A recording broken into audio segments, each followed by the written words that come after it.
Ah, la enfermedad pericárdica definitivamente es un desafío clínico, como está consignado acá en la diapositiva. Vamos a ver por qué razón.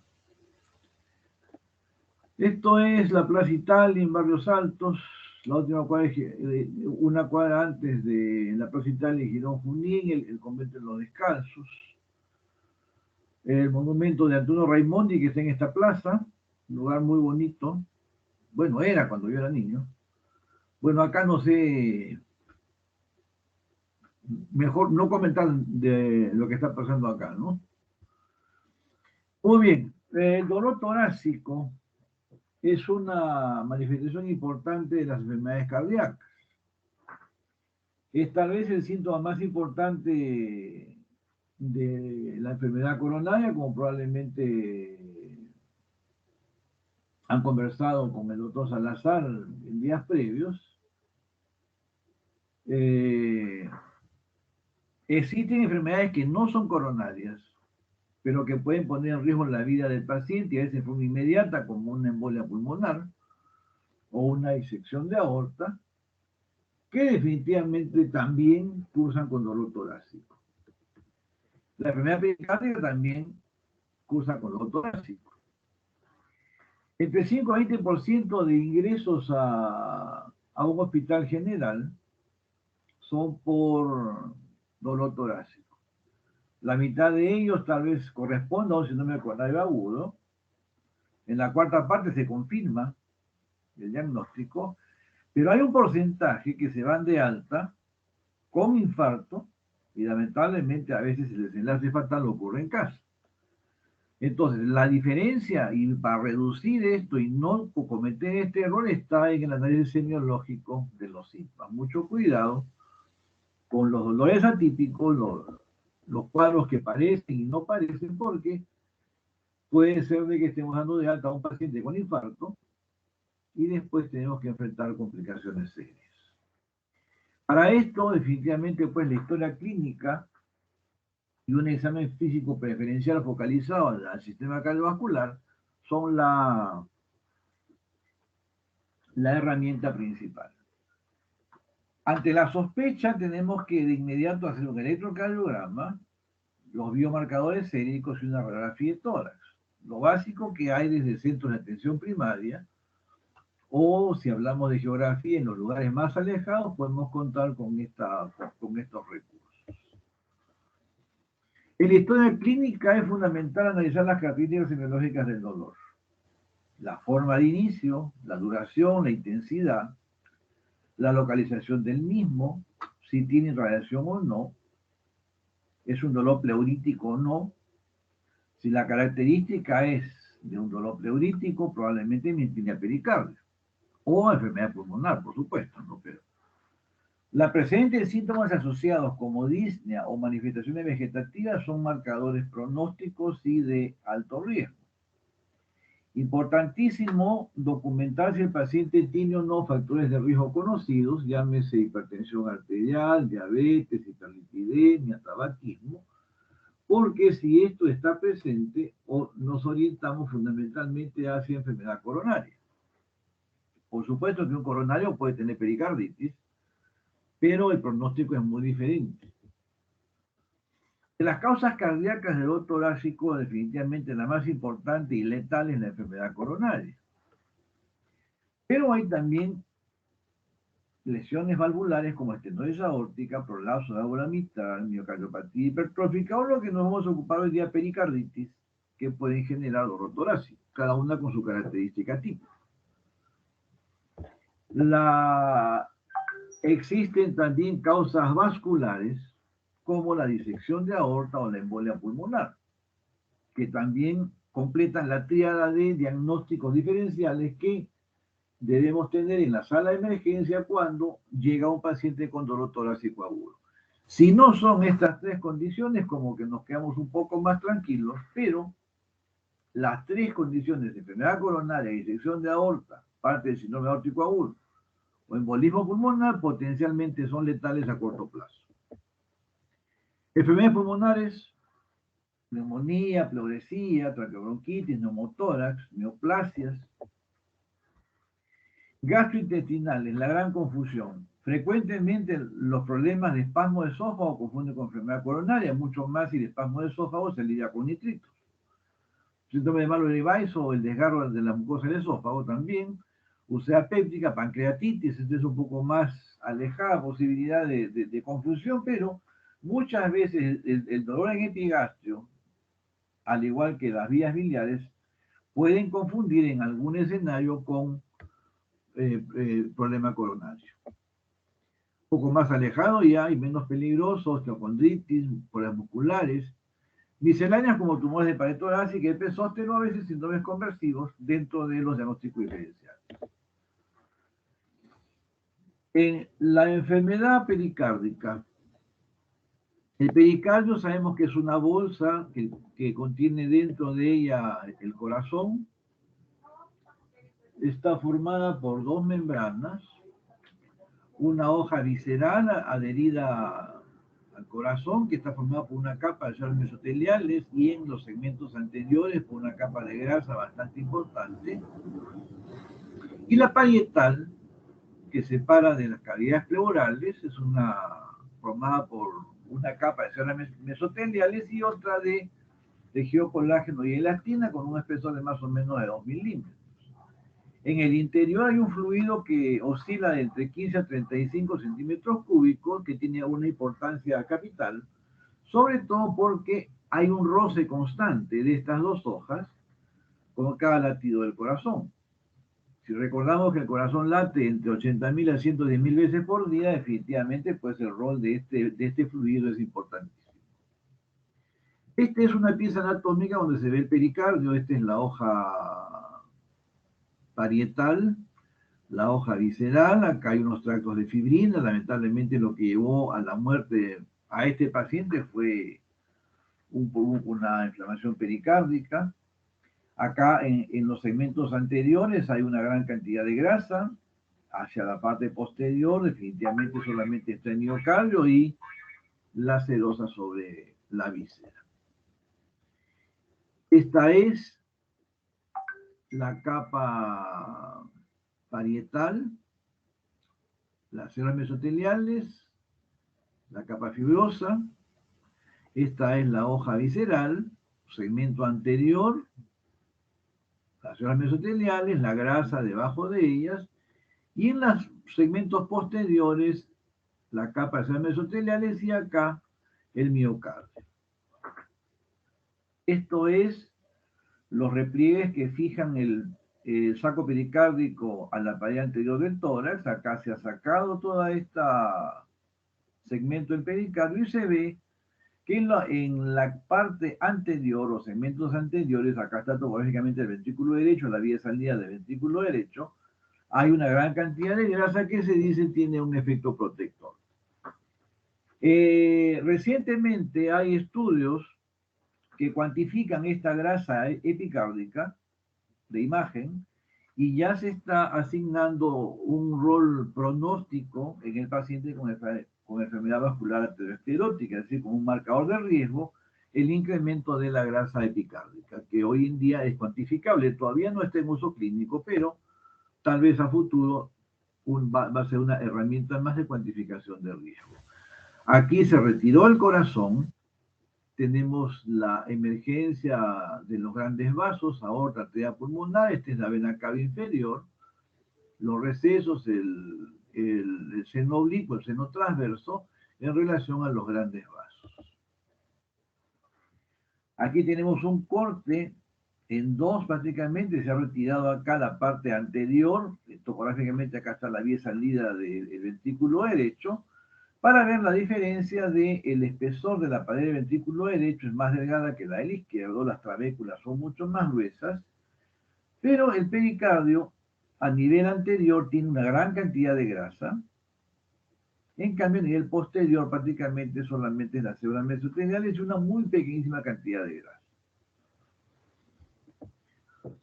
Esto es una pieza anatómica de una persona que tuvo una inflamación pericárdica bacteriana. Estas son tractos de fibrina. Acá una persona que tuvo una inflamación, un compromiso pericárdico asociado a una neoplasia, característico aspecto hemorrágico del saco pericárdico, el contenido que hay, y así es como queda la secuela de una inflamación maltratada, se engruesa el pericardio, se fibrosa, se calcifica, se adhieren las hojas, lo que se llama la pericarditis constrictiva. Los diferentes, algunas formas de patología pericárdica. Si hablamos de las funciones del pericardio, fija el corazón en el mediastino, reduce la fricción del corazón y los órganos vecinos, lubrica y facilita los movimientos de rotación y traslación del corazón. Se menciona que es una barrera frente a procesos infecciosos y neoplásicos, tiene que ver con la distribución de fuerzas hidrostáticas del corazón, es decir, interviene en el acoplamiento diastólico de los ventrículos y en la evita dilatación aguda del corazón. Si recordamos que el ventrículo derecho tiene una presión que oscila entre 0 y 20, y el izquierdo entre 12 y 110, definitivamente la presión del ventrículo izquierdo puede hacer de que colapse las cavidades derechas. El acoplamiento del llenado de los ventrículos tiene relación directa con las funciones del pericardio. Si hablamos de las formas de presentación clínica de la patología pericárdica, vamos a empezar a reconocer pues de que es un espectro clínico bastante desafiante, porque se puede presentar como dolor torácico agudo, se puede presentar como un síndrome de insuficiencia cardíaca, puede presentarse como colapso hemodinámico, en el caso del taponamiento cardíaco, por mencionar. Diagnóstico desafiante cuando tenemos que descartar si o no presencia de una miocardiopatía restrictiva asociada, es decir, enfermedad del músculo cardíaco asociado. Y, aunque parezca mentira, puede debutar con muerte súbita en casos de agenesia o ausencia parcial del pericardio, que produce herniación de la aurícula derecha, torsión del corazón y el paciente hace muerte súbita por mecanismo obstructivo. Comprenderán ustedes, pues, de que hacer un análisis semiológico es bastante interesante y desafiante a la vez. Este es, por ejemplo, un ejemplo de una ausencia congénita de pericardio. El corazón, este es de una revista de los vecinos del sur. El corazón se desvía notoriamente hacia la izquierda.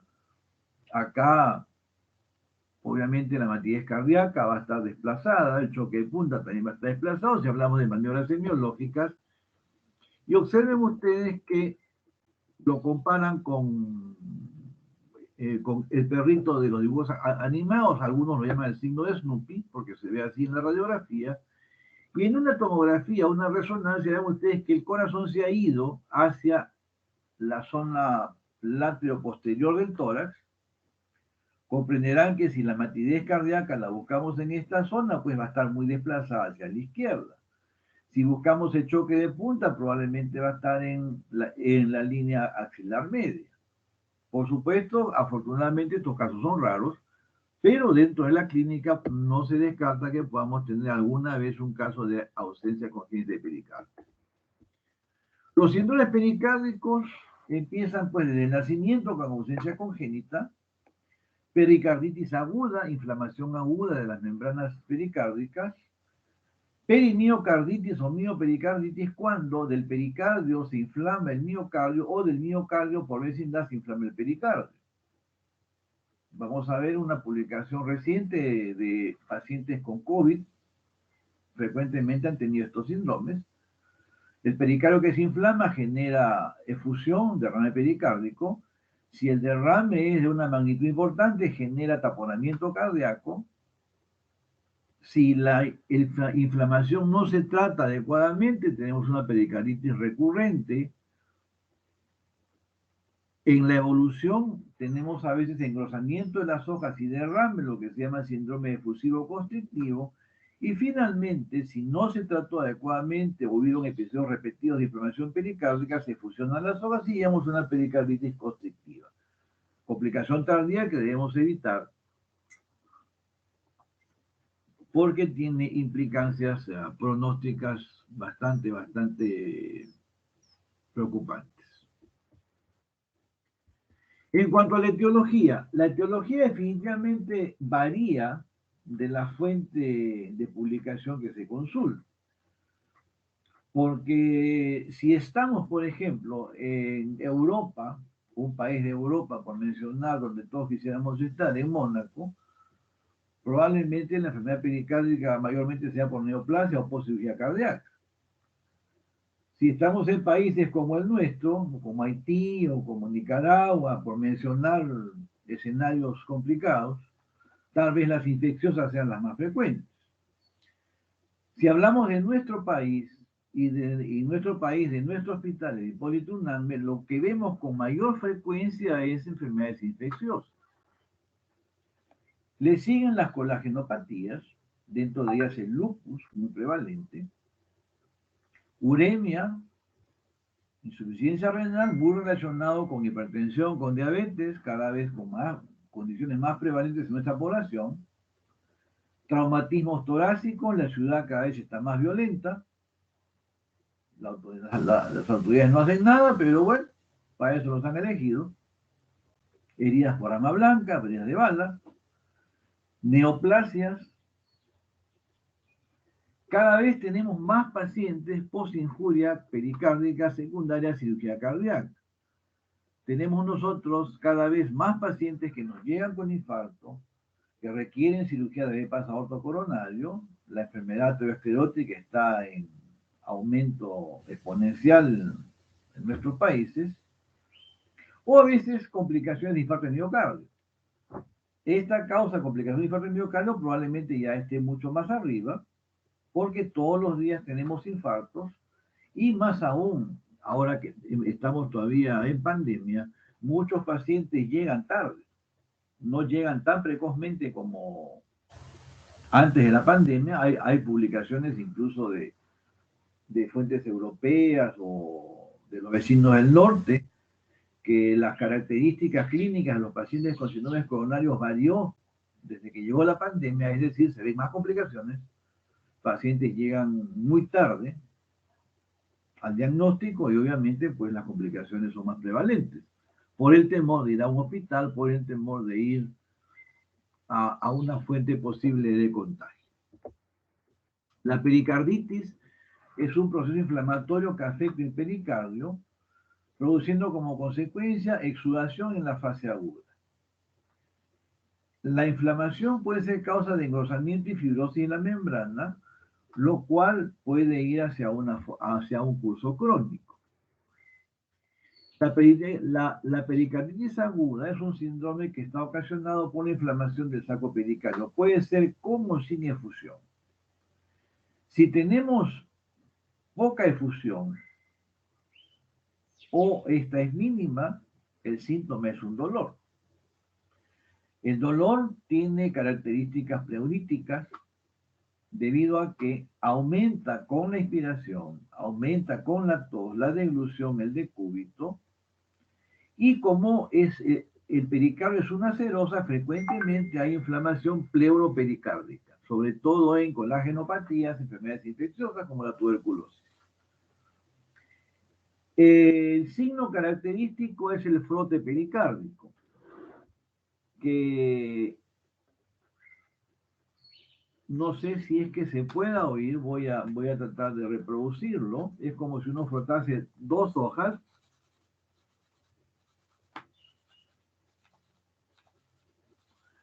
Tiene tres componentes. Agarren ustedes dos pedazos de hoja, frótenlo 3 veces, así suena el frote pericárdico. En virtud de que hay un componente presistólico de la sístole auricular, un movimiento sistólico y un movimiento diastólico. Eso genera 3 sonidos como si frotásemos las hojas de papel. Con el aumento del derrame, cuando este aparece, va desapareciendo los 2 primeros componentes y al final solamente hay componente diastólico. En el electrocardiograma es característico para el diagnóstico los cambios de la repolarización del mismo. Entonces, debo tener yo el dolor con las características descritas, el signo que es el frote pericárdico y los cambios en el electrocardiograma como criterios diagnósticos principales. En la pericarditis aguda, los criterios diagnósticos, dolor torácico tipo pleurítico, ya se mencionó, el frote pericárdico, elevación difusa del segmento ST, vamos a ver un ejemplo, o sea, cambios en el electrocardiograma, y aparición o aumento del derrame pericárdico. Nosotros tenemos que hacer una suerte de estratificación si el paciente tiene criterios de alto riesgo o si el paciente no tiene criterios de alto riesgo. ¿Por qué? Porque si hay criterios de alto riesgo, el paciente debe ser hospitalizado de inmediato, si no pudiésemos manejarlo en una forma ambulatoria, pero hacerle seguimiento al paciente. Los criterios de alto riesgo incluyen fiebre, inicio subagudo, efusión pericárdica importante, presencia de taponamiento cardíaco, que es cuando tenemos elevación de la presión intrapericárdica, ausencia de respuesta adecuada al tratamiento antiinflamatorio, compromiso miocárdico asociado, paciente que recibe tratamiento inmunosupresor, o pacientes que han tenido traumatismos torácicos agudos, o paciente en tratamiento anticoagulante. Si el paciente tiene estos criterios, o alguno de estos criterios calificados como de alto riesgo, debe ser hospitalizado. Nuevamente, la pericarditis puede ser aguda, manifestaciones de tipo inflamatorio, llámese malestar general, fiebre, los criterios que ya mencionamos, dolor pericárdico característico que aumenta con la tos, limpiación del decúbito, frote pericárdico, cambios en el electrocardiograma y aparición o aumento de un derrame. Si queremos afinar diagnóstico, elevación de biomarcadores de inflamación como proteína C reactiva, velocidad de sedimentación, procalcitonina, ferritina, lo que se emplea ahora. Evidencia de inflamación pericárdica en alguna técnica de imagen cardíaca. Aquí tenemos dos términos que tienen que ver con el tiempo de duración. Incesante, inflamación pericárdica con evolución de menos de 6 meses, de 3 meses, perdón, y la recurrente es prácticamente lo mismo, pero cuando se extiende, tenemos más episodios, es decir, no hay, digamos, ha habido mejoría. Incesante, paciente 4 a 6 semanas sin mejoría, en un lapso de 3 meses. Recurrente, mejoría, pero reaparición de síntomas en un lapso de 3 meses. Si pasan 3 meses y el paciente persiste con signos de inflamación pericárdica o algún signo de compromiso de pericardio, hablamos ya de una forma crónica. Lo que más se habla es aguda, recurrente y crónica, porque aquí tenemos un periodo que es de 3 meses, en donde hay mejoría en uno y en otro no hay mejoría y puede haber confusión. Lo que sí, si el problema persiste más de 3 meses, ya pensar en una forma crónica de pericarditis. Esto es algo muy reciente, publicación de este año. Los pacientes con inflamación por COVID, se ha descrito compromiso del pericardio por acción directa del virus,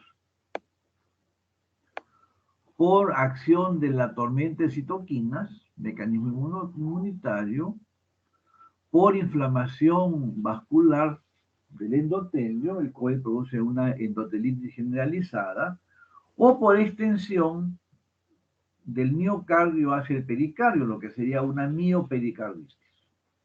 Existen formas atípicas de presentación como el neumopericardio.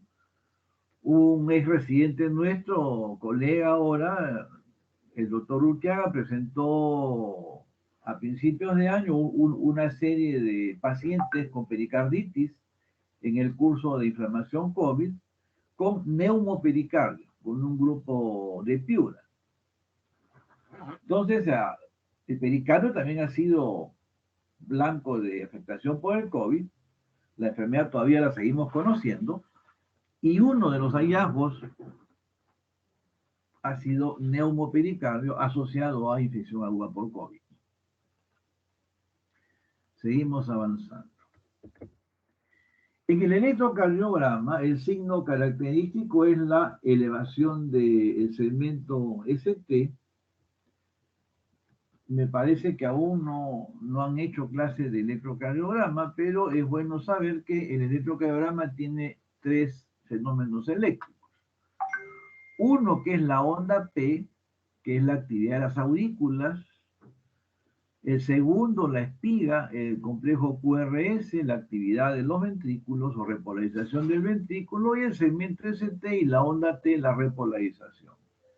En la inflamación del pericardio se eleva, como se ve acá, el segmento ST en forma difusa. En todas las derivaciones tenemos elevación del segmento ST. Si el paciente tiene un dolor de características pleuríticas, el paciente tiene alguna de las condiciones que se han descrito como etiología, encontramos frote y vemos este electrocardiograma, no hay duda que estamos ante una pericarditis. El diagnóstico diferencial es con la enfermedad coronaria. Síndrome coronario agudo produce también elevación del segmento ST, pero en derivaciones que se denominan vecinas. Cada arteria, en este caso hemos puesto la arteria descendente anterior, arteria circunfleja y coronaria derecha con tres colores diferentes. La descendente anterior y la circunfleja son ramas de la coronaria izquierda y esta es la coronaria derecha. Cuando tengo compromiso de la arteria descendente anterior, la elevación del segmento ST la voy a ver en estas cuatro derivaciones, B1, B2, B3, B4. Si el compromiso es de arteria circunfleja, la elevación del segmento ST la voy a ver en D1, en ABL, en B5 y en B6. Estos 1, L, 5, 6 son puntos de observación. Cuando hagamos clase de electro se va a hacer la descripción. Y en la coronaria derecha se observa en D2, D3 y ABF. En la inflamación pericárdica todas tienen elevación del segmento ST. En enfermedad coronaria, dependiendo del vaso afectado, la elevación es regional. Como se observa acá en este electrocardiograma, compromiso de coronaria derecha, D2, D3 y ABF tienen elevación del segmento ST, que no existe en las demás derivaciones. Otro criterio que nos ayuda a diferenciar es que en la enfermedad coronaria las derivaciones opuestas a la elevación del segmento ST tienen descenso del segmento ST, lo que se llama imagen en espejo o cambios reversos. Otra herramienta útil en el estudio de la enfermedad del pericardio es la radiografía de tórax y el signo es cardiomegalia, en virtud de que el derrame cuando se presenta aumenta las dimensiones del corazón. Puede ser un derrame pequeño como este caso, como puede ser un derrame masivo como el que vemos aquí. Ahora, debemos tener presente que la radiografía es un procedimiento auxiliar. Yo no puedo garantizar que esto es un derrame pericárdico masivo. Pero si hice el ejercicio de diagnóstico que me hace sospechar pericardio, pudiera confirmarlo. Pero si solamente veo la radiografía, yo puedo decir es una miocardiopatía dilatada y de repente no me equivoco. Puedo decir es una cardiopatía congénita, tal vez una enfermedad de Einstein y tampoco me equivoco. Entonces, recordar que los procedimientos son auxiliares al diagnóstico semiológico que tenemos que hacer. Con la sospecha del pericardio, tenemos que ir a una técnica de imagen que es la ecografía cardíaca, la primera que utilizamos, porque nos permite primero ver si hay o no hay derrame, qué características tiene el derrame, y si lo principal, si hay o no repercusión hemodinámica, que semiológicamente vamos a verlo, y si existe o no alguna condición clínica asociada. Es una técnica muy sensible, Esta es una pericarditis aguda, por ejemplo. Ustedes ven acá con una pequeña línea negra, hay una banda blanca brillante. Este es el pericardio visceral, no, el parietal, perdón. El visceral es esta banda blanca que rodea el corazón, moviéndose acá como que quiere dar una suerte de giro. Acá se ve esta banda blanca hacia la pared posterior. Y entre la más gruesa y la más delgada se ve como una pequeña banda negruzca. Si afinamos la vista, acá vemos una línea blanquecina, pericardio parietal. Vemos una línea blanquecina media redonda, pericardio visceral. Y por momentos como que entran en contacto. En ese momento es que se produce el frote, que es nuestro criterio diagnóstico, y este paciente definitivamente tiene dolor con las características descritas, que aumenta con la tos, aumenta con la inspiración, aumenta con el decúbito, que son maniobras que aumentan la posibilidad de que las hojas rocen entre sí.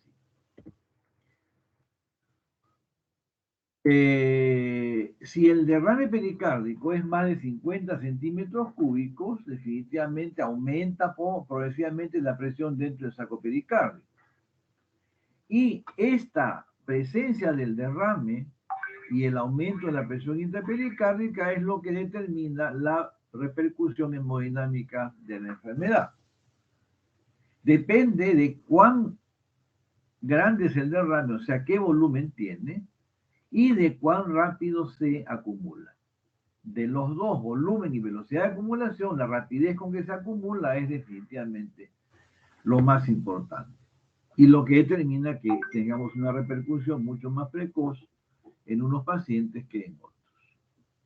La evaluación fundamentalmente es mediante la ecocardiografía, pero clínicamente también podemos nosotros, si tenemos sospecha de derrame pericárdico, hacer una evaluación como se va a ver. Acá tenemos dos curvas. Acá tenemos presión y volumen y acá tiempo. Entonces, no, perdón, este es volumen y tiempo acá y acá presión. El volumen puede aumentar muy poco, pero si aumenta muy rápido, volumen y tiempo acá, la presión sube en forma exponencial. Si el volumen es muy grande, pero aumenta lentamente, la presión sube también lentamente. En virtud a ello, podemos tener nosotros pequeños derrames que elevan la presión intrapericárdica en forma significativa y dan repercusión, o grandes derrames que aumentan lentamente en el tiempo y dan repercusión bastante tardíamente, al mismo nivel de presión que es 20 milímetros de mercurio. Por eso es de que la velocidad de acumulación y el volumen tiene que ver con la repercusión, porque ambas variables aumentan la presión dentro del saco.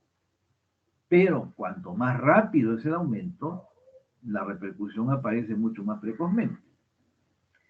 He visto en la época que era residente evacuar hasta casi 2 litros de fluido pericárdico y hemos tenido en el hospital 500 centímetros cúbicos de derrame, paciente con severo compromiso hemodinámico, como vamos a presentarles un caso más adelante. Los exámenes auxiliares, en el electrocardiograma, los complejos son de muy pequeño voltaje. Hay alternancia eléctrica, que es que los complejos aumentan y disminuyen de voltaje. La repolarización, segmento ST, onda T, están alterados. En la radiografía de tórax se ve cardiomegalia y en el ecocardiograma podemos analizar la severidad del derrame, cuán grande es, la magnitud de la repercusión del derrame.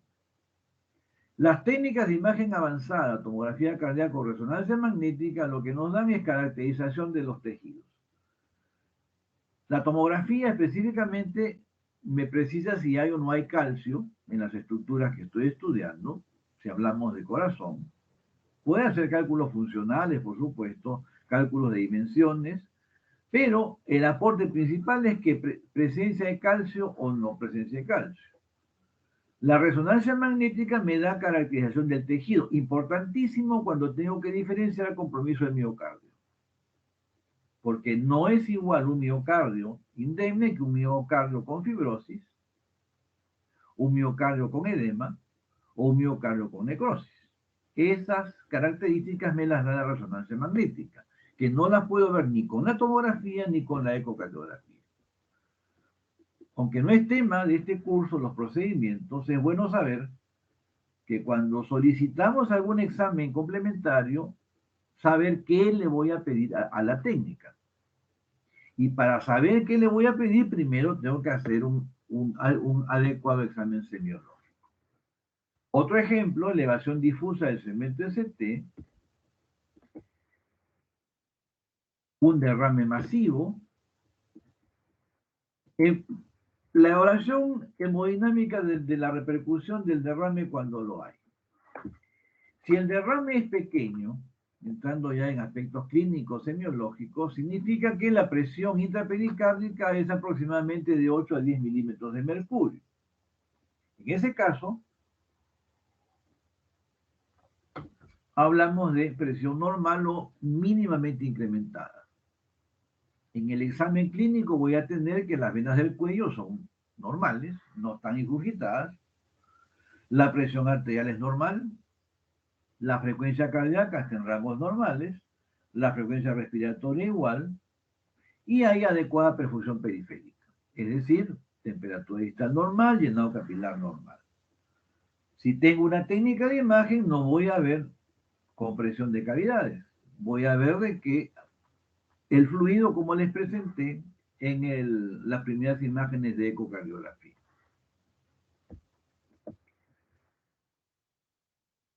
Cuando el derrame aumenta, la presión dentro del saco pericárdico se incrementa y vean ustedes que aumentó solamente 5 milímetros, de 10 a 15 milímetros de mercurio. Pero este aumento de 5 milímetros significa que ya empiezan a haber problemas para el ingreso de sangre a las cavidades cardíacas. Y vamos a ver las venas yugulares ingurgitadas. Puede o no haber pulso paradójico, que significa que cuando tomamos la presión arterial en inspiración, esta se reduce más de 10 milímetros con respecto a una toma de presión arterial sin inspiración forzada. Tomo la presión, le pido al paciente, respire usted profundamente, tomo la presión nuevamente, si cae más de 10 milímetros, a eso se denomina pulso paradójico. No hay hipotensión, el paciente tampoco tiene taquicardia, hay buena perfusión periférica y podemos tener un leve colapso del ventrículo derecho. Un momento que ya me están avisando que no he firmado la asistencia en el ministerio. Otro aviso. Yo creo que si al caballero este denominado jocosamente Pinturita le hubiesen tomado lista como nos toman a nosotros, hoy día no estaría en Bolivia. Bueno, estamos en el Perú, capaz de todo. Un momento, tengo que llenar este formato. Una pequeña pausa.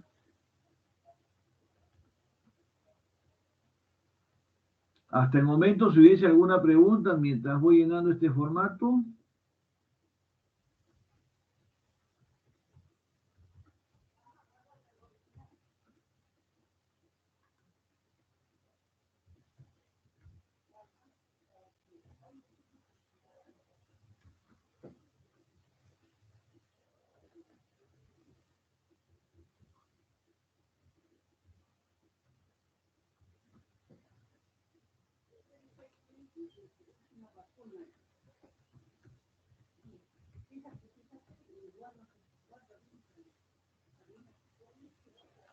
Muy bien, ya está el formato. Muy bien, ahora un momento, tengo que salir un momento porque estoy en la computadora principal, no en la que habitualmente hago clases, y tengo que ingresar a un programa del ministerio para registrar asistencia y continuamos con la clase. Un momento, esto es rápido.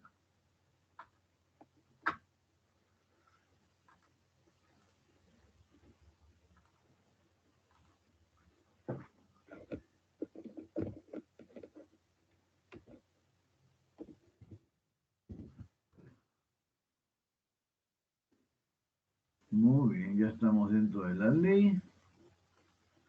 Continuamos. ¿Se ve la diapositiva? Sí, doctor. Muy bien, entonces les mencionaba que 5 milímetros de mercurio de aumento de la presión dentro del saco pericárdico significa que ya empezamos a tener nosotros repercusión hemodinámica.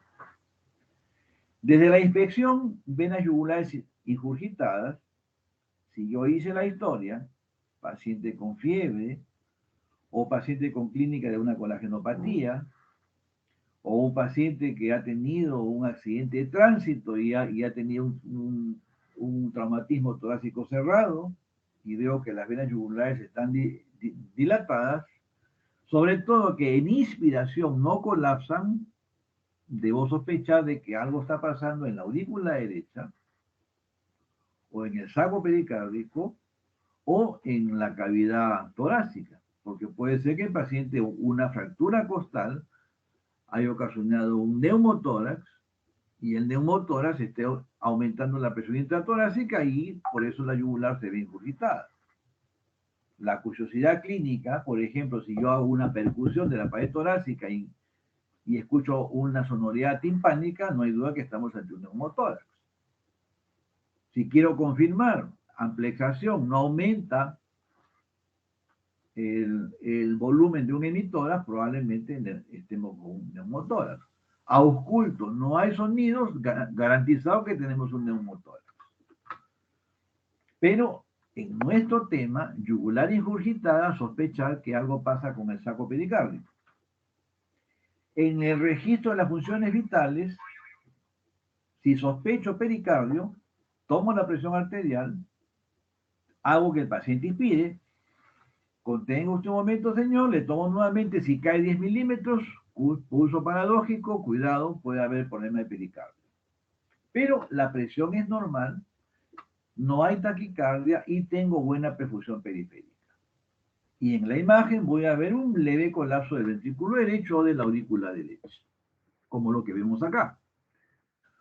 ¿Recuerdan ustedes la primera imagen? Había, yo creo que para fijar esto vamos a regresar al caso anterior un momento y vamos a reconocer acá una línea brillante acá, una línea brillante más delgada. Hoja parietal, hoja visceral. Vean ustedes, hoja parietal, hoja visceral, con un contacto entre sí. Este paciente tiene frote y tiene dolor. Acá igual, hoja parietal, hoja visceral, paciente. Y vean ustedes que las cavidades como que están de morfología conservada. Esta es la vena cava inferior, prácticamente no se ve, que es lo habitual o lo más frecuente. No tiene por qué haber infiltración yugular. Compárenlo con esta imagen que presento a continuación.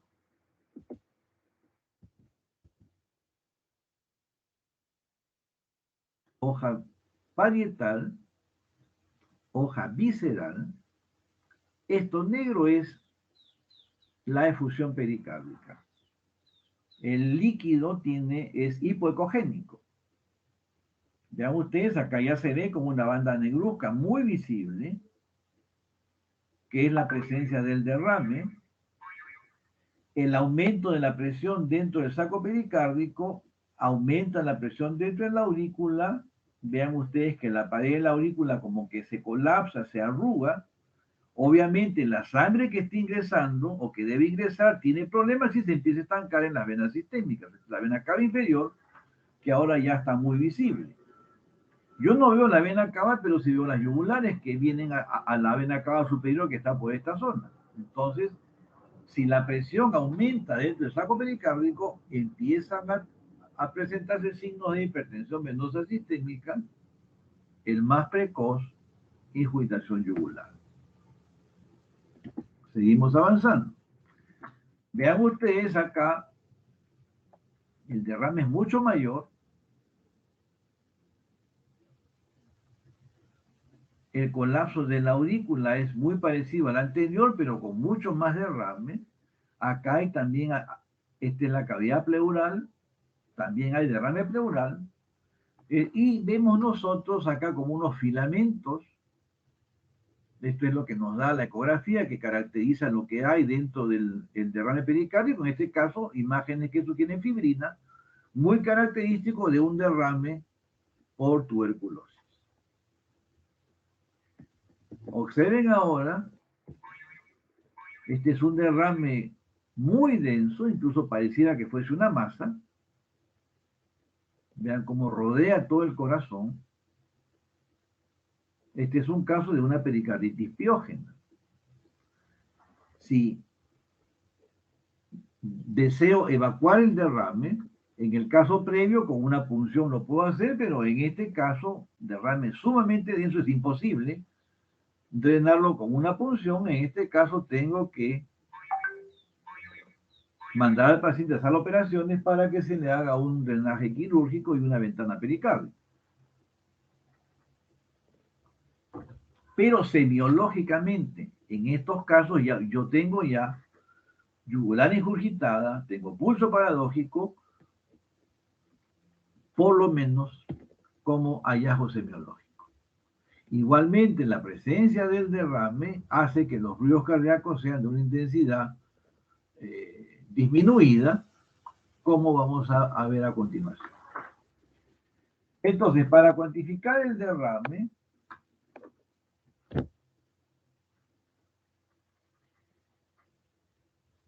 cuando es leve, la banda negruzca que les mostré mide menos de medio centímetro, me dice que hay de 50 a 100 centímetros cúbicos. Si tenemos de 1 centímetro, de medio centímetro a 2, puede ser de 100 a 500, y es más de 2 centímetros, más de 500 centímetros cúbicos. Podemos precisar indirectamente el volumen, pero recordar que en la repercusión depende más de la velocidad con que se acumula el derrame que del volumen del mismo. Cuando se eleva la presión intrapericárdica, las cavidades se colapsan. Y semiológicamente aparecen signos de hipertensión venosa sistémica, y cuando esta elevación es severa, signos de bajo gasto cardíaco. Avanzamos. Observen ustedes acá la sombra anecoica es mucho mayor. Vean la aurícula cómo se colapsa. Las cavidades están pequeñas. Comprenderán ustedes que si la sangre que viene del pulmón tiene que entrar a una aurícula que no se distiende, hipertensión venocapilar pulmonar. Si la sangre tiene que ingresar proveniente de la circulación venosa sistémica a la aurícula derecha, y la aurícula está en estas condiciones, voy a tener hipertensión venosa sistémica. Ingurgitación yugular, hepatomegalia, esplenomegalia, edemas, ascitis, todos los signos de hipertensión venosa sistémica. Por supuesto que un derrame de esta magnitud solamente puede haberse presentado en forma crónica. Un derrame de esta magnitud agudo no da tiempo y el paciente fallece por taponamiento cardíaco. Bueno, hay infinidad de signos en la ecocardiografía, esto lo vamos a ver en el siguiente curso. El concepto es de que la imagen básica de ultrasonido permite cuantificar la magnitud y severidad del compromiso hemodinámico.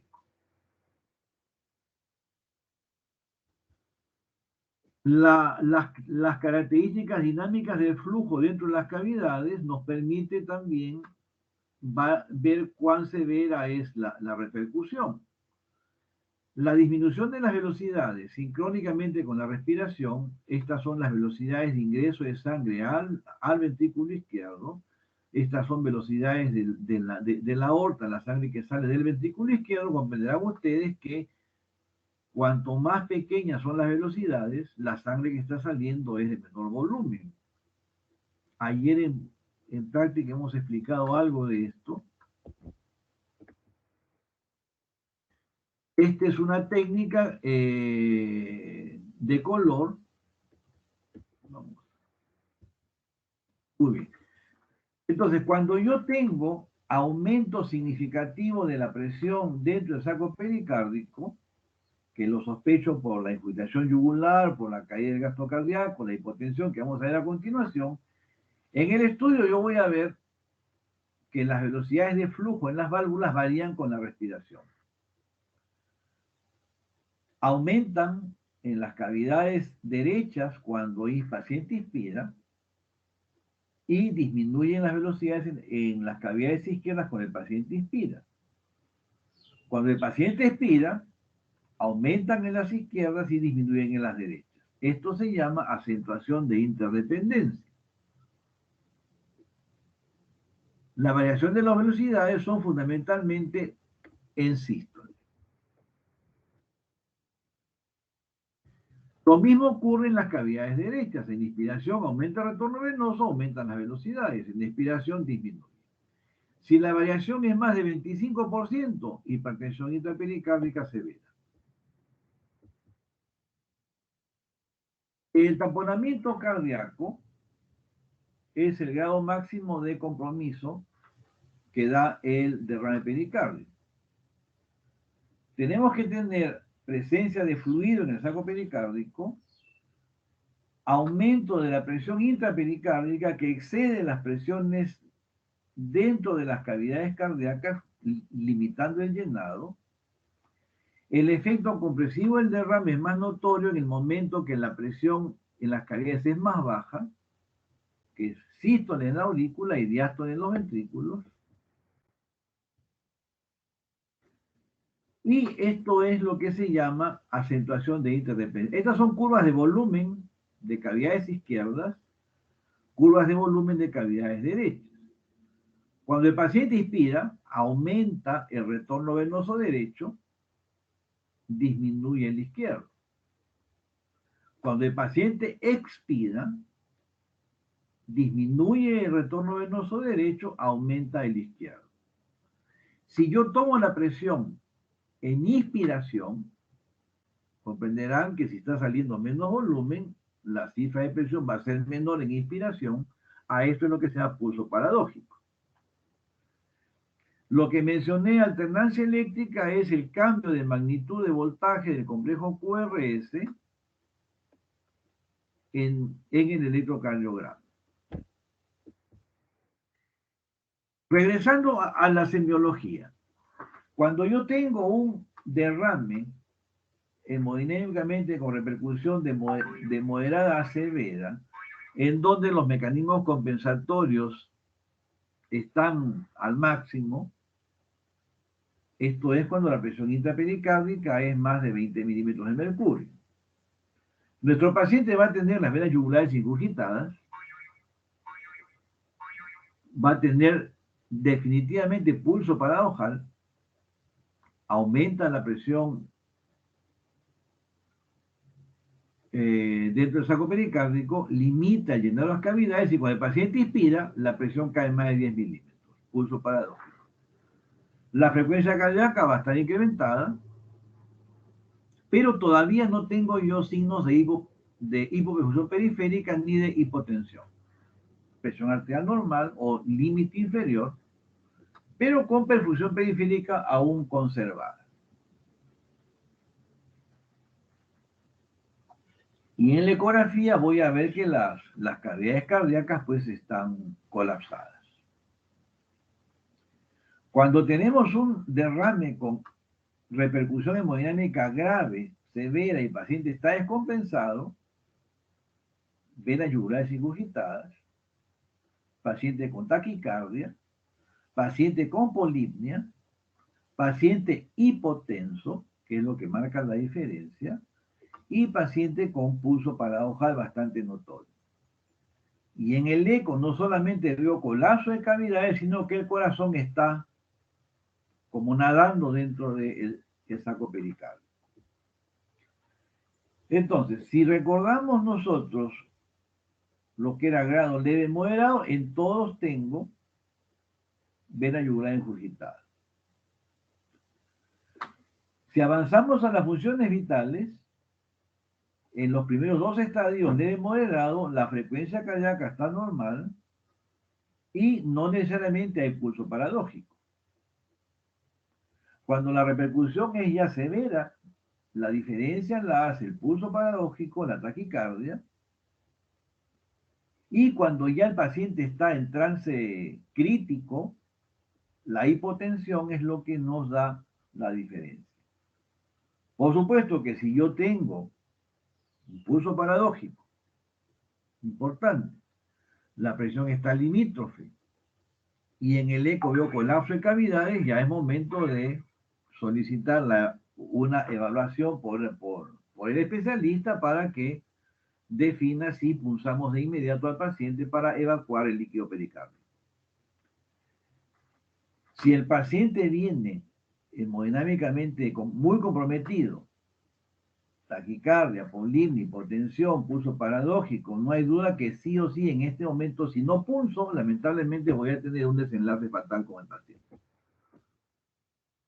No se olviden ustedes que el volumen y la velocidad con que aumentan depende de la severidad del compromiso hemodinámico en el aumento de la presión intrapericárdica.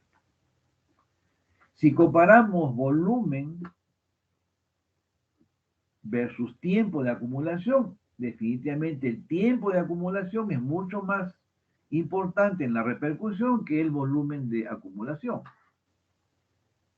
Como se mencionó, puedo tener un volumen muy grande que se acumula lentamente, la repercusión es más tardía. Puedo tener un pequeño volumen que se acumula rápido, la repercusión es precoz. Y el límite es 20 milímetros de mercurio de presión del saco intrapericárdico para la aparición de los signos de compromiso hemodinámico. Vean ustedes acá, el corazón está como que nada. Este es un paciente con taponamiento cardíaco. Si no evacuamos el derrame, en este momento el paciente, pues lamentablemente, se puede perder. Vean ustedes, prácticamente las cavidades, tanto derechas como izquierdas, colapsan. El corazón está muy, diríamos, con efecto compresivo por la magnitud del derrame.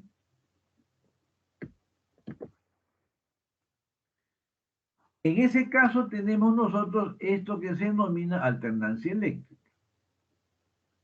La magnitud de los complejos varía. Vean ustedes cómo varía. Más allá que este es un electro anormal con un bloqueo de rama izquierda, el signo que hay que ver acá es que la magnitud de voltaje aumenta de un ciclo a otro. Esto se llama alternancia eléctrica. Y se produce porque el corazón en un momento está más cerca de la superficie del tórax, en otro momento está más lejos. Esto semiológicamente se traduce también por ruidos cardíacos de tonalidad variable. Adicional a los ruidos de baja intensidad, se suma que la intensidad de los sonidos varía. Cuando el corazón está más cerca de la pared torácica, que está acá arriba, son más intensos. Cuando el corazón está más lejos de la pared posterior, los sonidos son de menor intensidad. Entonces, ruidos cardíacos de tono variable y alternancia eléctrica, derrame pericárdico importante. Si a ese hallazgo de ruidos cardíacos de tono variable ustedes le suman pulso paradójico, hipotensión, signos de hipoperfusión periférica y adicionalmente manifestaciones vegetativas, sudoración, palidez, frialdad distal, sensación de náuseas, ese paciente si no evacúa el derrame, lamentablemente lo vamos a perder. Alternancia eléctrica y por qué se produce esto. Otro signo es que los complejos son, pero de lo más pequeñitos. Por supuesto que un paciente con anasarca, pero sin derrame pericárdico, también puede tener esto. Un paciente con una miocardiopatía restrictiva también puede tener complejos de poco voltaje. De ahí que la semiología pues es muy importante. Yo solamente viendo el electro no puedo decir este paciente tiene tal o cual diagnóstico, porque puede ser que se haya tomado con el estándar a la cuarta parte y es un electro normal tomado con un estándar muy bajo. Pero en derrames importantes, los complejos son bastante pequeños como los que se muestran en la diapositiva. ¿Cuáles son las manifestaciones clínicas del taponamiento cardíaco? Disnea, por la dificultad que hay en el retorno venoso izquierdo. En ocasiones dolor torácico, dilatación de las venas del cuello, ausencia de colapso respiratorio, presencia de pulso paradójico, es decir, un descenso de la presión arterial mayor de 10 milímetros durante la inspiración. No es patognomónico porque esto ocurre también en embolia pulmonar masiva, en enfermedad pulmonar obstructiva crónica severa, en obesidad, pero si yo tengo sospecha de enfermedad pericárdica y encuentro pulso paradójico, me ayuda como criterio de derrame pericárdico con repercusión hemodinámica. Hipotensión, taquicardia, ruidos cardíacos apagados, como mencionamos, de tonalidad variable, signos de bajo gasto cardíaco. Uno de los más sensibles es oliguria.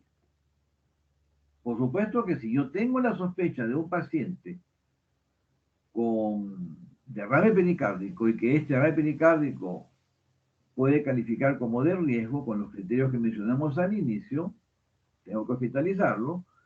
Y uno de los parámetros de seguimiento es el control del débito urinario. Es muy sencillo, colectar la orina, calcular la diuresis horaria, si el paciente tiene oliguria, es un criterio más de caída de bajo gasto cardíaco. Sencillo, se puede hacer en cualquier lugar del Perú, la diuresis horaria. Sin colocar sondas, solamente es una paciente que si va a miccionar, avise para que se mida cuánto volumen elimina y se hace el cálculo de la diuresis horaria. En el tratamiento cardíaco tenemos entonces una triada semiológica que se llama la triada de Beck. Infiltración yugular, hipotensión progresiva y shock, ruidos cardíacos de tono apagado, pulso paradojal. No se olviden, pulso paradojal es disminución de la presión más de 10 milímetros en inspiración. Ahora, esta es una publicación de este año. Este es el desarrollo de una suerte de índice con los pacientes con taponamiento en área de emergencia para valorar la severidad de la efusión pericárdica. O sea, a pesar que estamos con una patología muy antigua, se sigue publicando sobre ello. Y vean ustedes que de los criterios, presión sistólica, efusión, diámetro de la efusión, colapso del ventrículo derecho, variación de la velocidad de flujo, le dan puntuación. La presión sistólica la puedo medir con el tensiómetro. El colapso del ventrículo derecho que me lleva a hipertensión venosa sistémica, le mido el cuello, y si no colapsa, debo asumir que la presión en las cavidades derechas está aumentada porque algo está pasando. Y eso puede ser colapso. Y si es colapso, definitivamente, y tengo en mente pericardio, es porque el derrame pericárdico tiene una repercusión importante. La variación de las velocidades de flujo en la válvula mitral con la inspiración me lleva a pensar en el pulso paradójico. Porque si la velocidad en la mitral disminuye, significa que está entrando menos sangre en ese latido. Y si ese latido es el que voy a registrar midiendo la presión en inspiración, si entra menos volumen, sale menos volumen, cae la presión. Entonces, vean ustedes que a pesar de scores que se desarrollan hoy en día, hay criterios semiológicos muy importantes. Y la interpretación tiene que ser en virtud a la sospecha que yo tengo. Y vean ustedes que estadísticamente es muy significativo estos hallazgos para decir que un paciente tiene efusión pericárdica que requiere drenaje urgente. Entonces, yo tengo presión sistólica menos de 100 milímetros, tengo signos de hipertensión venosa sistémica y tengo pulso paradojal. Si no tengo para hacer los criterios que pone la publicación, el mensaje es drenaje pericárdico urgente. No se olvide. Por supuesto que para llegar a sospechar taponamiento pericárdico, previamente tengo que haber hecho pues mi historia, ¿no? ¿Qué paciente es el que tiene los signos? Paciente con diagnóstico de tuberculosis, paciente con una colágenopatía con inflamación aguda activa, paciente que ha tenido un traumatismo torácico cerrado, paciente que ha tenido una cirugía cardíaca reciente, paciente con una neoplasia, etcétera, etcétera. O paciente con insuficiencia renal crónica que no se está dializando adecuadamente, puede tener inflamación pericárdica con derrame. Esto es cómo se ve un derrame pericárdico. Nosotros podemos medir el derrame, podemos ver, acá va a haber una sombra blanquecina, que es la aguja, ahí entró la aguja para el drenaje, y vamos a ver que poco a poco el corazón va a ir creciendo. Ven ustedes, se alivia, se reduce el derrame, se reduce la presión intrapericárdica y el corazón, vean la diferencia de volumen de cavidades con derrame y sin derrame. Comprenderán ustedes por qué el gasto cardíaco cae. ¿Por qué? Porque entra poca sangre al corazón, el corazón bombea poca sangre, cae la presión arterial, hipopresión periférica y empiezan los problemas. Entonces, la imagen permite cuantificar el derrame, visualizar la posición de la aguja, evita riesgos de un procedimiento así porque puedo pulsar el corazón y consecuencia catastrófica. Y ver información inmediata del éxito del procedimiento terapéutico. Definitivamente, si yo digo, levanten la mano, ¿quiénes quieren pulsar? Todo el mundo levanta la mano, porque todo el mundo quiere hacer, todo el mundo quiere pulsar. No, yo lo hice, yo hice la pericardocentesis. Si yo pregunto a un voluntario para que llene todas las órdenes para patología, todo el mundo no, tengo que ir a ver a un paciente. Nadie quiere escribir las órdenes. Y es tal vez más importante que la punción, llenar las órdenes para que en patología analicen las características del derrame. Porque acá está el diagnóstico. La imagen me dice hipertensión intrapericárdica, taponamiento cardíaco, 1220 centímetros cúbicos, perfecto. Pero ¿por qué está acá el derrame? Está por una tuberculosis, por una neoplasia, por una bacteria, por una... Entonces, en las características del derrame está el diagnóstico. Y tan importante como la punción es llenar las órdenes para que el laboratorio analice las características del derrame. El otro punto importante es que yo no puedo llenar las órdenes y decir, por favor, llévenlo, o si no, acá dejo las órdenes y me voy. No, yo mismo llevo las órdenes al laboratorio. ¿Por qué? Porque yo tengo zapatos, puedo caminar, conozco el hospital, porque ha sucedido que uno deja las muestras, se olvidan de llevarlas y la muestra cabe en la basura y nos quedamos sin diagnóstico. O el residente a veces me dice, doctor, anoche hicimos una pericardocentesis. Ah, qué interesante. ¿Qué salió en el derrame? ¿1000 centímetros cúbicos? No, ¿qué dijo el laboratorio? Bueno, yo le dije a mi compañero que llene las hojas. No, ¿qué salió? No a quién le dijo usted. No, la verdad que yo dejé, no le digo dónde dejó, qué salió en el resultado. Si no tenemos esa respuesta, no hicimos nada. Y el paciente igual se va a morir porque no sé de qué tratar. Entonces, si hoy día puse, mañana lleno las órdenes. Si yo veo que están pulsando, tomo la iniciativa y lleno las órdenes. No pierdo mi colegio médico por llenar las órdenes. Más bien voy a ser un elemento muy útil en el proceso diagnóstico de ese paciente. No se olviden de eso, es importantísimo. El síndrome efusivo constrictivo es cuando los pacientes que diagnosticamos taponamiento cardíaco y evacuamos el derrame, persisten los signos de elevación de la presión de aurícula derecha a pesar del drenaje. Esto es porque hay un engrosamiento importante de las hojas del corazón, hay un efecto compresivo en las cavidades,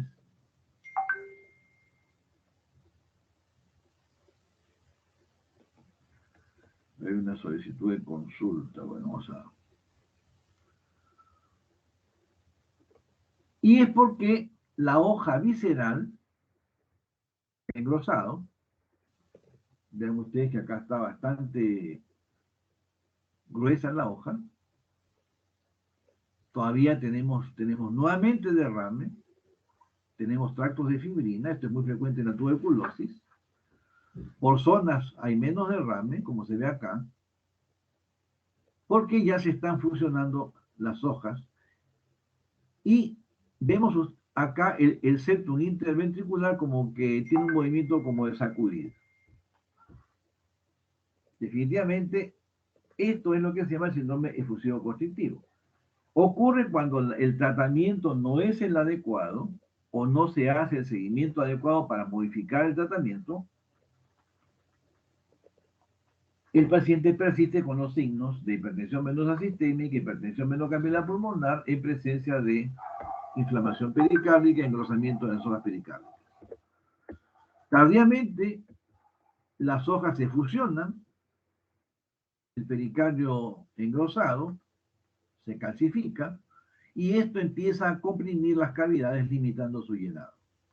El engrosamiento es uniforme de ambas hojas, hay bandas de constricción en los anillos vasculares, anillo el surco atrioventricular, vía de salida del ventrículo derecho, en las venas cavas, y el evento final es que se igualan las presiones de las 4 cavidades en diástole con la rigidez que tiene el saco pericárdico. Pero nosotros tenemos que hay aumento de las presiones de llenado, se dilatan las dos aurículas, aumenta la interdependencia y hay una disociación entre la presión intertorácica e interpericárdica durante la respiración. Esto hace que cuando el paciente inspira, el aumento del retorno venoso desvía el tabique interventricular hacia la izquierda. Comprenderán ustedes que así como el área que estoy recorriendo disminuye en inspiración, estamos en diástole, el volumen también disminuye.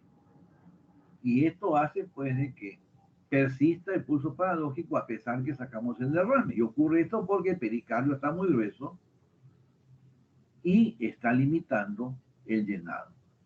Por supuesto, si yo inyecto sangre con expiración, la única forma de que el ventrículo derecho la reciba es desviando el septum hacia la izquierda. Los síntomas incluyen intolerancia al ejercicio por bajo gasto cardíaco, signos de hipertensión venosa sistémica, las venas yugulares están prominentes, están dilatadas. Hay un signo especial que se llama el signo de Kussmaul, que es aumento de las venas yugulares cuando el paciente inspira, normalmente se colapsan. Los pulmones pueden estar claros. Y en la ocultación cardíaca es característico el no pericárdico, que es un sonido en la fase de llenado rápido del ventrículo izquierdo. Topográficamente o cronológicamente, como si un sonido entre el tercer ruido, si fuese sobrecarga de volumen, y el chasquido de apertura si fuese estenosis mitral. Vamos a ver un esquema más adelante. Hay ascitis, hepatomegalia, y el paciente frecuentemente tiene caquexia por el bajo gasto cardíaco asociado. Este es el gráfico del ciclo cardíaco. Tenemos acá el primer ruido, el segundo ruido, el cuarto ruido, el tercer ruido. Cuando hay estenosis mitral, el chasquido de apertura está en este punto. Cuando hay sobrecarga de volumen, el tercer ruido está en este punto. El no pericárdico está en este punto. Por eso les decía que está entre el chasquido de apertura si hubiese estenosis mitral y el tercer ruido si hubiese sobrecarga de volumen. El sonido es como un segundo ruido desdoblado, pero medio peculiar. Por ejemplo, más o menos así suena. No pericárdico. Por supuesto que si yo escucho el sonido, tengo hipotensión, tengo pulso paradójico y hay antecedentes de inflamación pericárdica, signos de hipertensión venosa sistémica, la presencia de este sonido atípico me confirmaría que estamos ante una constricción pericárdica. Este es el signo de la raíz cuadrada o igualación de presiones en diástole del ventrículo izquierdo, del ventrículo derecho, signo característico de la pericarditis constrictiva. En la radiografía se ve con frecuencia calcio, vean ustedes como una margen brillante de calcio. Esta es la sombra del ápice del ventrículo izquierdo. Esto vendría a ser la región apical del ventrículo derecho, el surco atrioventricular, todo calcificado. Comprenderán ustedes que si el cirujano intenta despegar todo esto, y no es muy, diríamos, minucioso, una disección cuidadosa, se puede perforar el corazón. Si recuerdan ustedes que por la superficie van las coronarias, se puede seccionar una coronaria. Hemos visto salir pacientes con infarto de miocardio por sección de arteria coronaria luego de una cirugía de pericarditis constrictiva, que se llama pericardiectomía. No podemos permitir que el paciente llegue a este estado. Y hoy en día hay infinidad de tratamientos, eso lo vamos a ver en el siguiente curso, que nos permiten tratar adecuadamente los síndromes pericárdicos, mucho más que el diagnóstico es muy puntual, porque esto realmente ya no deberíamos ver. Es catastrófico llegar a ver a un paciente con pericardio calcificado como el que mostramos aquí. Como ustedes, esta es una pericarditis constrictiva, el pericardio está muy grueso, se han fusionado las hojas, y observen de que en un momento la flecha señala el septum interventricular que se desvía hacia la izquierda. Cuando el paciente inspira, eso es lo que se llama la acentuación de interdependencia. Observen ustedes que la forma de la aurícula izquierda desvía el septum interauricular hacia la izquierda porque la presión de la aurícula derecha está muy aumentada y no tiene cómo recibir la sangre a menos que el septum se vaya hacia la izquierda. Este es otro caso, vean ustedes, pericardio muy grueso, limita incluso la expulsión sistólica de la pared posterior. A nivel anterior también el pericardio bastante engrosado.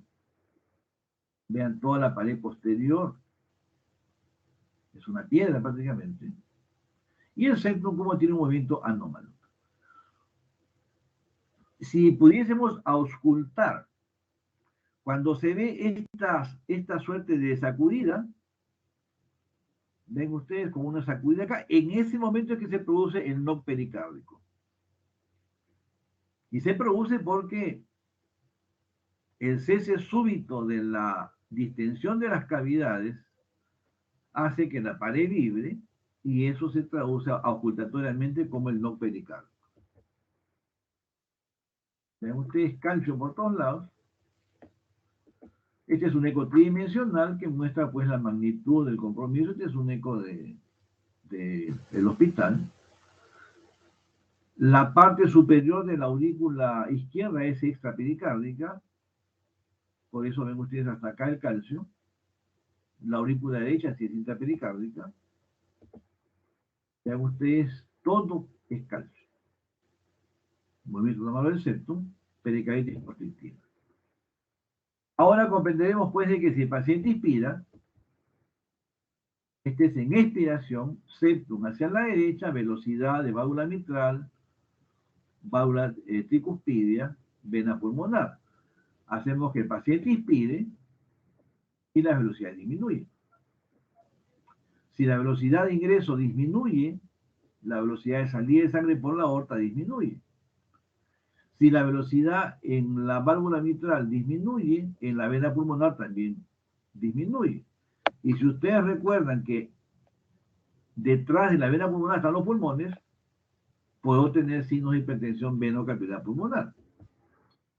El paciente inspira, el septum se va a la izquierda, disminuye el flujo mitral, aumenta el flujo tricuspidio, disminuye la vena pulmonar. Esto es lo que se llama acentuación de interdependencia o disociación de las presiones intratorácicas intracardíacas, característico de la pericarditis constrictiva. La forma de evaluarlo es haciendo que el paciente respire y tener la paciencia de registrar adecuadamente las velocidades. Un signo característico es que en expiración, cuando el tabique se va hacia la derecha, la sangre que está ingresando por las venas cavas se regresa de la aurícula hacia las venas cavas.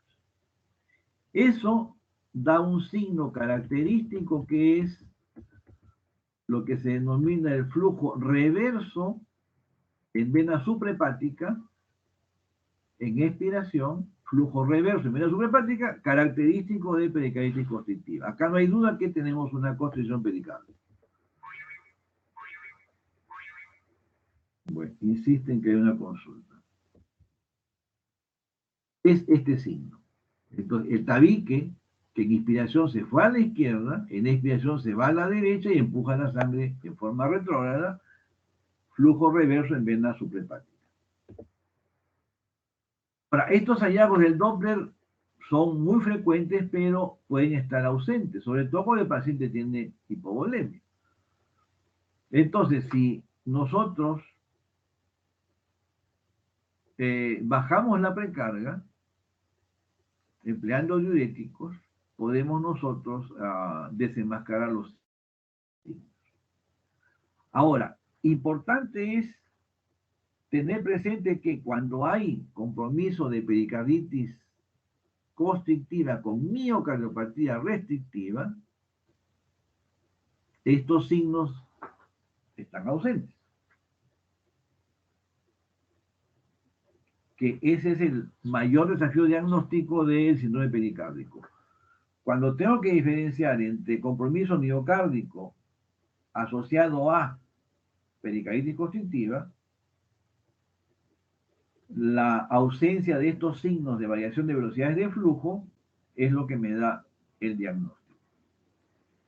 El inconveniente es que la sensibilidad no es pues tan alta, por eso es que necesitamos otras técnicas como las imágenes. Algo característico del Doppler es que las velocidades del anillo mitral registradas en estos puntos, lo habitual es que las del tabique sean menores que las de la pared lateral. Algo típico de pericarditis constrictiva es que se invierte. En la pared lateral son menores que las que registramos en el septum. Algo que no ocurre en la miocardiopatía restrictiva, porque están bajas tanto en el septum como en la pared lateral. Por supuesto que antes tengo que hacer yo todo el ejercicio semiológico. No puedo pedir un examen y pretender interpretarlo si no sé de quién es el examen. Y el diagnóstico diferencial es con las miocardiopatías restrictivas, como he ido mencionando, que es amiloidosis, fibrosis endomiocárdica, enfermedad de Fabry, sarcoidosis, y condiciones un poco más terrenales como el cor pulmonar. Estenosis tricúspida también es bastante raro, pero cor pulmonar, sobre todo en nuestro hospital, es muy frecuente. En tiempos recientes, en los últimos 3 años, 4 años, hay bastante publicación sobre el diagnóstico de amiloidosis, en virtud de que han aparecido una familia de medicamentos que modifica dramáticamente el pronóstico de la amiloidosis, porque diagnosticar amiloidosis hoy día significa que en 6 meses el paciente está en el cementerio. Si es un tipo especial de amiloidosis, la ATTR, por acumulación de la proteína que se llama transthyretina, con los medicamentos nuevos, como el tafamidis, podemos variar el pronóstico a 6 años. El problema es de que el tratamiento es costosísimo, hablamos de más de 10.000 soles mensuales que cuesta el tratamiento, entonces seguimos nosotros. Pero ya hay una alternativa que cuando se masifique el uso, cuando aparezcan moléculas alternativas, que ya hay muchas en fase 3, en fase 2 de investigación, probablemente se abaraten los costos. El otro inconveniente para pretender dar esos tratamientos es que tengo que tipificar el tipo de amiloidosis. Si no tengo los recursos de laboratorio, tampoco puedo hacer mi diagnóstico. Afortunadamente, estas enfermedades no son tan frecuentes. Pero en patologías que hoy en día son muy prevalentes en nuestro medio, como tuberculosis, puede haber amiloidosis secundaria. En pacientes como estenosis aórtica se está describiendo que hasta un 20% pueden tener amiloidosis. Entonces, tener en mente que si yo sospecho pericarditis constrictiva, tal vez algún paciente pueda tener alguna de estas enfermedades. Es catastrófico, porque lo hemos visto, no diagnosticar miocardiopatía restrictiva y quedarnos con pericarditis constrictiva. Mandar al paciente a hacer operaciones y el paciente sale igual o peor que antes de la cirugía. Hace años, cuando todavía no teníamos la técnica Doppler en el hospital, un diagnóstico de pericarditis constrictiva, adicionalmente tenía problemas de miocardio. Y la evolución postquirúrgica no fue diferente que antes de la cirugía. También fue un diagnóstico bastante tardío, ¿no? Algo de hace más de 15 años, 20 años tal vez. Hoy en día las imágenes nos permiten caracterizar los tejidos, ver si hay edema, si hay fibrosis, si hay necrosis.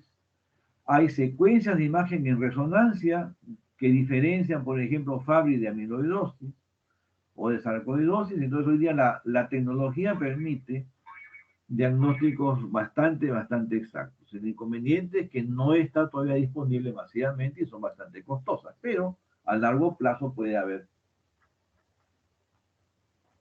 mayor disponibilidad.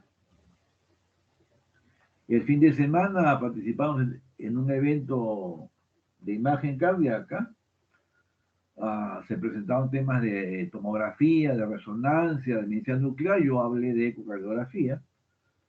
Y aunque parezca mentira, cada vez en nuestro país tenemos más equipos de resonancia, tenemos más equipos de medicina nuclear, de tomografía, y con software cada vez más actuales que nos permiten tener ya las herramientas diagnósticas disponibles. Una de las propuestas que tenemos ahora es hacer un censo nacional de tecnología de imagen para saber a dónde canalizar a los pacientes de las diferentes regiones del país. Se planteó en el evento, ojalá se pueda llevar a cabo. Existen criterios para diferenciar pericarditis constrictiva de miocardiopatía restrictiva, que fundamentalmente son los parámetros morfológicos, aspecto brillante del miocardio, la motilidad del septum anormal en la pericarditis constrictiva, pero lo más importante son los cambios dinámicos de las velocidades de flujo con la respiración. No pretendemos que ustedes sean expertos en esta diferenciación, pero sí, lo que debemos tener en mente desde el punto de vista semiológico es que si yo sospecho pericarditis constrictiva, en el plan de estudio tengo que poner, agradeceré descartar el compromiso miocárdico. Porque si no tengo ese concepto, que uno de los problemas más serios es cuando tengo pericarditis constrictiva asociada a miocardiopatía restrictiva, el que hace la imagen no lo va a pensar tampoco. Y si lo sospecha y pone los parámetros y yo no pensé en eso, no los voy a reconocer en el informe. Entonces, mucho cuidado, siempre tener presente que puede haber asociación de compromiso miocárdico en un paciente que tiene pericarditis constrictiva. La diferencia principal es que la disociación de presiones no existe. Hay aumento de presión de llenado, se dilatan las aurículas, pero no varía las velocidades de flujo con la respiración, tampoco hay disociación de presión intratorácica intracardíaca. O sea, todos los cambios de la respiración con la presión no existen en la miocardiopatía restrictiva, que es el movimiento anómalo del septum con la respiración. Como conclusiones diremos pues de que la enfermedad pericárdica es un desafío clínico.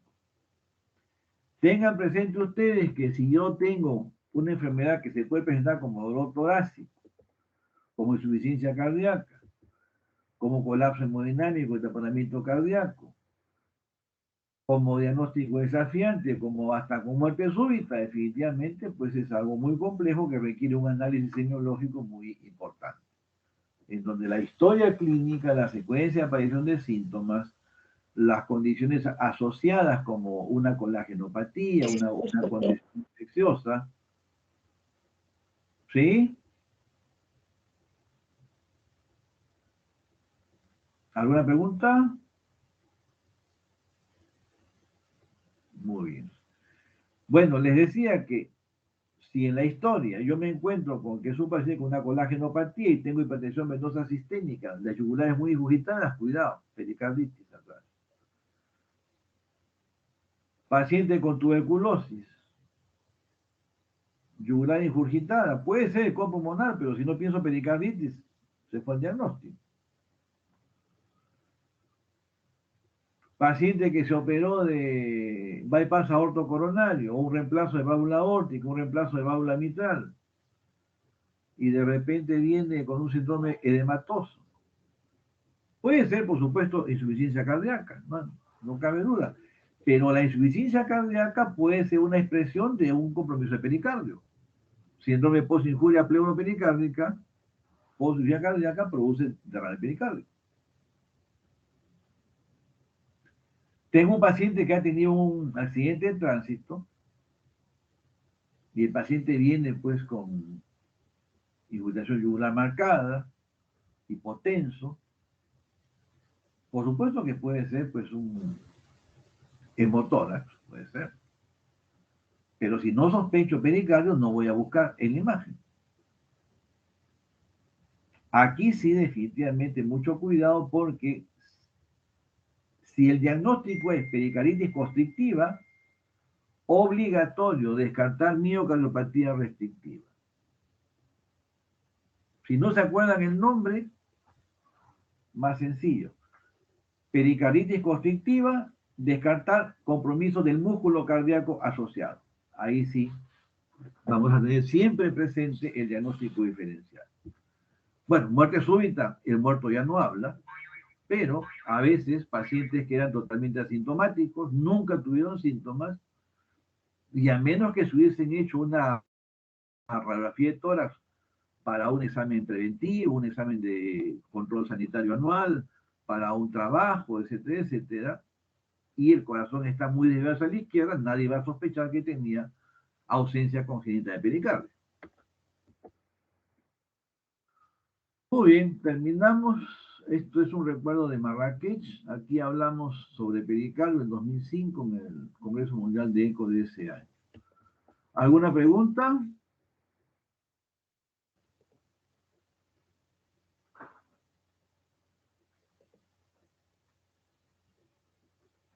¿Todo quedó claro?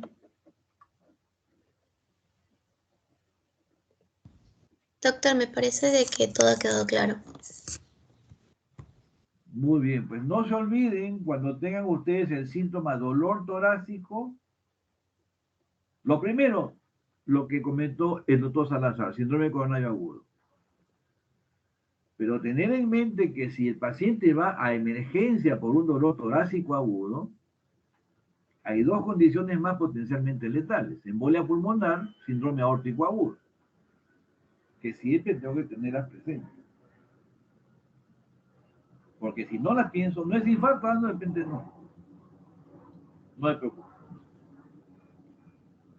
Y pensar también que dentro del dolor torácico, si el dolor tiene la particularidad que aumenta con unas maniobras sencillas, deglución, inspiración, tos, decúbito, pensar en pericardio. Y si piensan en pericardio, pues toda la gama de compromiso que hemos mostrado. Y algo importantísimo, no se olviden que cuando tengamos sospecha de pericarditis crónica o pericarditis constrictiva, siempre descartar compromiso del miocardio. El tipo, bueno, no interesa. Pero si yo no pienso compromiso miocárdico, el especialista no va a buscar los diferentes tipos de compromiso miocárdico que hay.